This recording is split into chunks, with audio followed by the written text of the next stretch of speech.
Welcome everyone. It is 3 p.m. and it's time for the Server Room Show. This is episode 33. 33 or 32?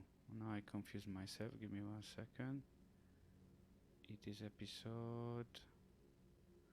Oh, come on, I had it everything prepared. It is episode 32. Yes, it is part 3 of History of BSD. So let's continue with that. Bill Joy decided to do a test release called 4.1c just as he was leaving Berkeley to go to Sun. It contained the FFS fast file system, the networking code, the new signal work that had been done written by Sam Leffler. The release came out in April 1983. The initial copy went to Sun Microsystems, later some copies went to other users. There was talk of release 4.1d, but eventually it never happened. It's supposed to be the virtual memory release with mmap included. Bill Joy was committed doing this release before he fully transitioned to Sun, but he was gone before it could happen, and also Bob Fabry was gone, the professor who was running the project. If you remember from the talks when he was one of the first ones who were interested in it and made sure that it came to Berkeley. This is the end of the Bill Joy era of Berkeley software distribution as we know it, and from here on forward it's a new era in Berkeley software distribution, an era without Bill Joy, and an era when the other members of the team took on bigger or more significant roles or got more involved in the Berkeley software distribution than before. There was significant pressure to release a system. It had already been a couple of years since 4.1BSD had came out. Mike Carroll joined the group project around June 1983 from molecular biology. Sam Leffler and Mike Carroll, with some help from the rest of the team, put together the 4.2BSD release, released in August 1983. AT&T System 5 was coming out in about the same time frame. About 1,000 copies of 4.2BSD release were distributed, 1 copy per site. A site represented all the machines at a major university or all the machines in a large corporations. In other words, it represented a huge number of machines. 4.2BSD represented a very important release, a high point of Berkeley distributions in terms of the commercial world. At that moment, the options you had, you could have System 5 with user Unix UCP, or you could get 4.2BSD with the real TCP/IP. You could get System 5 with around 30 kilobytes per second file system bandwidth, or you could get 4.2BSD with 400 kilobytes per second file system bandwidth. So as you see, 4.2BSD was better than AT&T's System 5 offering, both in terms of networking and also the advantage it took of the file system in terms of the bandwidth. There was such a high demand of 4.2BSD from the Berkeley team that they couldn't make release tapes fast enough to meet this demand. It is also true that AT&T was not in a hurry to verify licenses, which slowed the whole process down quite well. The first 7 4.2BSD tapes had to go to 7 designated DARPA recipients. One of them was BBN, Bolt, Beranek and Newman. And now I'm gonna jump what follows, which was the TCP/IP wars, and we will continue from when it finished. As again, you can find the TCP/IP wars in Kirk Mckusick's History of BSD DVD release. Berkeley issued the 4.2BSD release in June 1986. Bill Joy had left by then fully. The team at Berkeley started to restaff the project. Kirk Mckusick joined the project in January 1985. Keith Bostic joined October 1986. Keith had a requirement for taking the job. He needed to be allowed to finish his port of release for the 2BSD to the PDP-11, which would become 2.11 distribution. Kirk and Mike agreed to this in his spare time. Keith Bostic's job was divided into 3 parts. 1/3 of the time he would answer the phone and provide technical support to their users. If it was something interesting, he would work with them, particularly if they had a bug fix in hand. 1/3 of his time he dealt with bug report emails, and 1/3 of his time he was to do software development. And he worked on the 2.11 projects as well for the PDP-11 in his spare time, as said. He finished the 2.11 release in late 1988, about 2 years after he joined the team. The next release after 4.3 BSD was called 4.3 Tahoe. There was a debate at that moment if that release should have been called 4.4 BSD. 4.3 Tahoe released in September 1988. Mike Carroll was of the opinion that 4.4 BSD should have a certain set of features which this release didn't have to be called 4.4 BSD, so it ended up being called 4.3 BSD Tahoe. The primary purpose of this release was to support the second architecture. Some partitioning of the code was done at the time Bill Joy was leaving, mentioned previously, when he became interested in separating machine-dependent and independent code out in BSD prior to his departure to Sun Microsystems. This was the first full-fledged port to a new architecture, ported to a computer called Computer Consoles INC, CCI 6/32 machine, which had a similar architecture to a VAX, but 5 times faster, with the size of a large desk-side machine. Meanwhile, System 5 of AT&T and commercial OS vendors continued in putting out ever more complex systems, including networking, virtual memory, and so on. But the effect of this was that the price of these operating systems and the systems shipped with these operating systems kept increasing. Kirk Mckusick notes that the only real commercial Unix was still System 5 at that time, or at this time mentioned. Many users wanted to get the BSD code from Berkeley, but they couldn't afford the $250,000 source license from AT&T, so they could pull out or would be allowed to pull out the TCP/IP stack, for example, and use it in some of their embedded applications. This raised the question, since the TCP/IP stack code was developed in Berkeley, could not it be released separately? DARPA itself placed no restriction on code releases other than requiring that the code be distributed to other DARPA contractors. All DARPA contractors had Unix licenses, so this was it was not an issue. The socket interface and the TCP/IP code was done entirely outside of AT&T. Therefore, it contained no AT&T proprietary code, so people who wish to incorporate it into products should not have to buy an AT&T license to use it. The above led to the release of Networking Release 1, or Net1 or Net/1, released in June 1989, which included the following code extracted from BSD release: network device drivers, TCP/IP stack, sockets, FTP, telnet, a bunch of R commands like RCP, RLogin, RSS, and so on, which were kind of quick hacks created by Bill Joy to test the networking code, and originally meant to be temporary until the real commands like FTP, telnet, SSH, and so on could be written. Interestingly enough, the R commands persisted for 2 decades. They used trusted ports only, which means ports equal or lower to 1000, and that could only be opened by processes running root. A 9-track tape of this code of Net1 cost $1,000. However, it was available over anonymous UUCP for free as well. But still, many people bought the tape because they wanted the piece of paper saying that this was freely redistributable from the university. They wanted a piece of paper saying that.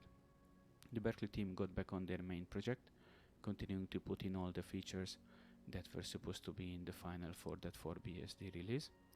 They decided to do another interim release. A fair amount of time has passed since the last release. 4.3 Reno was the name planned for the next release, partly named because Reno was a gambling capital, and it was sort of a gamble to run this distribution, as not much release engineering had been done on it. It contained a number of major new systems. A new virtual memory system. Previous one has been developed by Bill Joy and Ozalp Baboglu back in 1979, if you recall, and it was heavily customized, so to say, to a VAX machine. So it was not as universal or as portable, or how to say. Kirk Mckusick was put in charge of the new virtual memory system. The work started in 1988 and first became operational in late 1990. He had two candidates for the new VM system that looked very good. Sun had done a VM system that was written straight to the architecture manual interface. You remember the 4.2 BSD architecture manual written by Bill Joy in response to the DARPA contract previously. And CMU had done the MAC project, Carnegie Mellon University, part of a microkernel project, could be used without taking the microkernel part. DARPA favored this option, the MAC project approach. For the Berkeley team to use the Sun virtual memory system, Sun had to release it. They had a discussion about this around 1988, where even though every major player of Sun, including Bill Joy and Scott McNeely, who was the co-founder and CEO of Sun Microsystems, also including technical people and their managers, agreed that it was a good idea. It was a good idea to release this, the VM system. Interestingly enough, the board of directors and lawyers advised against it. The reasoning behind was that could have been taken legal action against Sun by its own stockholders if they were to giving away company property for free as a result of releasing virtual memory system. As a result of the Sun decision, the Berkeley team went with the Mac VM system. Mike Hibbeler at the University of Utah did the work of integrating the Mac VM system into BSD. Then Kirk Mckusick made minor changes. At the same time, the Berkeley team wanted to put NFS into BSD, the network file system originally developed again by Sun Microsystems. NFS was taking over due to Sun's skillful marketing. Sun had placed the specifications into the public domain. Rick McCallum at the University of Guelph did the work in Ontario, Canada. During the long winter, Rick had written NFS using the public domain placed specifications by Sun. The 4.3 Reno release started shipping in November 1990, and it included the following: the new VM system. Kirk Mckusick says this came not in the 4.3 release intermediately, but very soon after it came in as an updated 4.3 Reno release. So there was a slight delay, not immediately when it came out, included the VM system, but very shortly after that, as a form of an updated 4.3 Reno release, so to say. It included NFS and some new vNode stuff, which were updates to the vNode interface to support the addition of mmap. This was written by Kirk Mckusick again. Meanwhile, the release of Net1 led to a desire to release more of the BSD software freely. Calls were coming in to Keith Bostick requesting this, who brought it up every week in the Berkeley team's weekly meeting. Kirk and Mike pointed out impediments to this release, or to the release, that it is not just a kernel issue. There are many utilities. There is the C library, and all of which are riddled with Unix 32V code, and that eventually it would be a mammoth undertaking to sort all of this out and to see what's code from AT&T and what's the Berkeley original code. Kirk and Mike told Keith that he could work on this in his spare time if he wanted to. They figured that this would be the last they would ever hear of this issue from Keith Bostick. But he was more relentless than they originally thought. At the next Usenix conference, Keith gives a presentation where he puts up a list of utilities, and he says, I need people to write these utilities, contribute them to Berkeley, and get your name recognized for your accomplishments, and blah, blah, blah, blah. And interestingly enough, people started to rewrite certain simpler to relatively complex utilities: cat, od, head, tail. Then someone rewrote traf, which provided evidence that BSD contributors were serious. Keith was busy integrating the contributed utilities. He was also busy rewriting parts of the C library. One day, Keith ambled into one of the Berkeley team meetings, and he had the C library rewrite mostly done. He had about half of the utilities done. Therefore, he asked Kirk and Mike that how the kernel thing was coming. Kirk and Mike realized they couldn't just go to ask the user community to please rewrite the kernel as well. So Kirk, Mike, and Keith built an inverted database from the 32V source code. Then they went through the BSD source code line by line, looking it up in the inverted database to see what matched. When the code inspection effort was over, they found that only about 6 files were contaminated with 32V code. Note that trivial similarities had already been rewritten as part of this effort. They thought that they could rewrite the 6 files, but then they thought it would be better to release the software without the 6 files. The thing is that without these 6 files, the software would be broken. It wouldn't even compile, so hopefully including AT&T wouldn't even notice. The Berkeley team felt that the need to talk to the higher-ups at the university. They felt they shouldn't do this release on their own. They talked to the university lawyers about the license to streamline the process. They reused the Net1 license with the name change to Net2.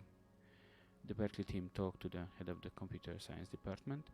They escalated it up to higher levels within the university to the office of the president of the University of California, who oversees all the university campuses.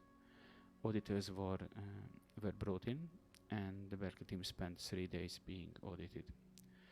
Finally, permission was granted from a very high level of the university, and the Net2 software was finally released in July 1991. The software was very well received.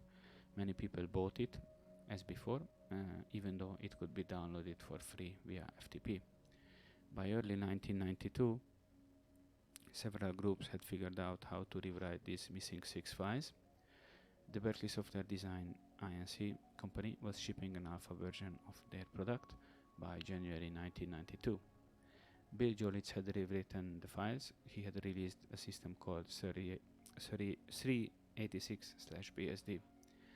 About this time, Mike Carrels decided to work at BSDI, Berkeley Software Design Inc., BSDI, later BSDI with a lowercase I on the end. As a note, Kirk Mckusick was an angel investor in BSDI. He never actually worked there. BSDI had been shipping a product. They were also running advertisements, and they were not very good in marketing, because they were running an advertisement with a phone number. Apart from other things the advertisement was saying, the phone number was 1-800 it's Unix. And as you can imagine, AT&T noticed this and sent a cease and desist letter to BSDI. It was to stop shipping the product or get a license from USL, the Unix System Laboratories, a mostly owned, majority-controlled subsidiary of AT&T, around 80% owned by AT&T. And BSDI was just a 4-person startup.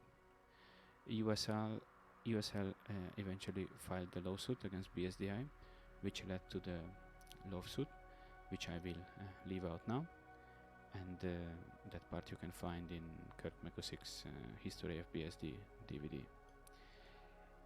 Jumping over the lawsuit, 4.4 BSD releases. The original intent was to release 2 versions of 4.4 BSD. 4.4 BSD, also referred to as 4.4 BSD encumbered, which had everything and required an AT&T license, and 4.4 BSD Lite that had only freely redistributable code. Eventually 4.4 BSD encumbered 4.4 BSD got released in June 1993. Eventually the Berkeley team being tired of waiting for the resolution of the lawsuit, which has jumped over. 4.4 BSD Lite was released in June 1994. So roughly 1 year after, exactly 1 year after. Kit Bostic and Kirk Mckusick continued working at the university, putting in bug fixes and enhancements as they were received for 4.4 BSD and 4.4 BSD Lite. As a result, they released 4.4 BSD Lite 2 in June 1995. It was the last distribution. It was the last BSD distribution that came out of Berkeley, and that's the end of this story of history of BSD. As an epilogue, I would like to just read just a short part from the article of Charles Babcock from Information Week, published at the 8th of November 2006. The single greatest piece of software ever with the broadest impact on the world was BSD 4.3. Other Unixes were bigger commercial successes, but as the cumulative accomplishment of the BSD systems, 4.3 represented an unmatched peak of innovation. BSD 4.3 represents the single biggest theoretical undergirder of the Internet. Moreover, the passion that surrounds Linux and open source code is a direct offshoot of the ideas that created BSD, a love for the power of computing and the belief that it should be a freely available extension of man's intellectual powers, a force that changes his place in the universe. And if you ask undergirder, even though I checked in the dictionary, I still don't know what does it mean in this context, so if you know, let me know. In the show notes I left a tremendous amount of links to bits and pieces which I mentioned throughout this history of BSD over the course of these 3 full episodes. I left also links to some books, even some video, also to some software, and as I mentioned in the very beginning, in the forewords, I give credit to Dr. Marshall Kirk Mckusick,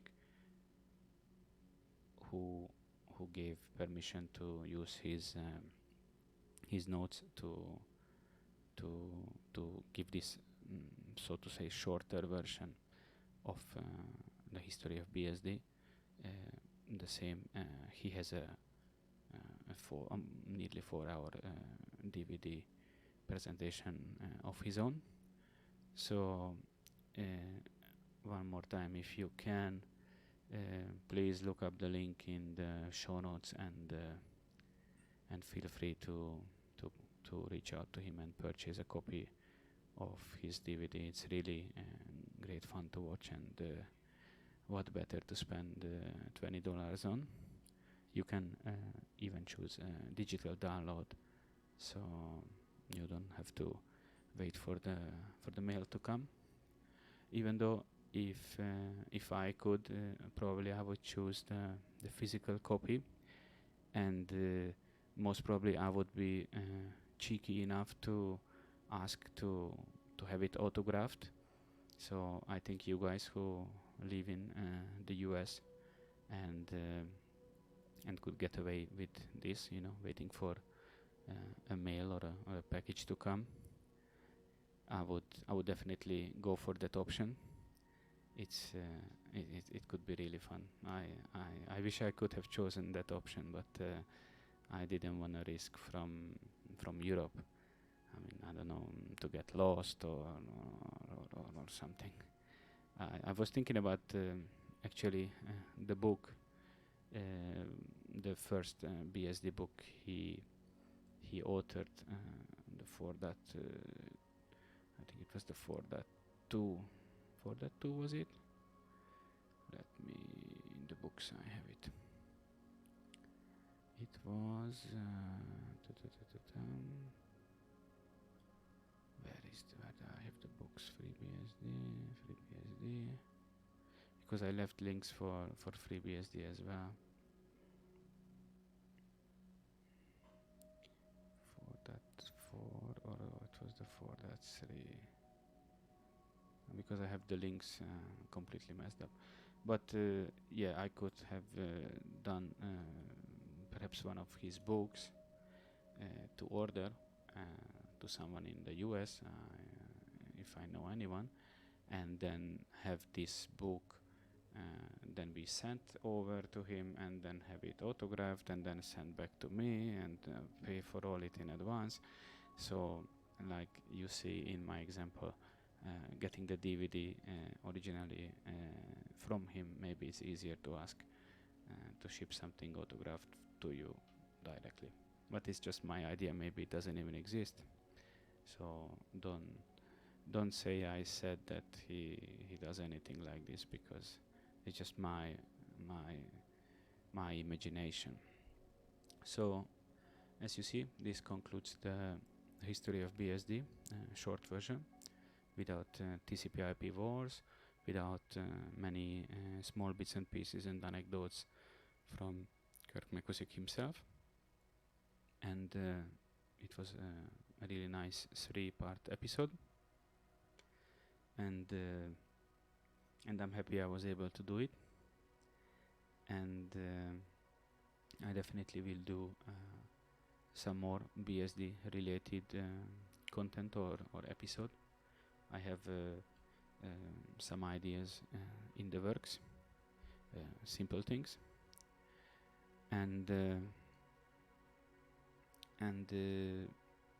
if you are interested in something a bit more modern, but direct descendant and continuation of the Berkeley software distribution, then definitely try FreeBSD as the one and only original direct continuation of the Berkeley BSD. And of course you have OpenBSD and NetBSD, but somehow FreeBSD is the one and original, and the rest actually I was when I was listening to the DVD release of Kirk's, at some moment someone asked in the audience, and they mentioned that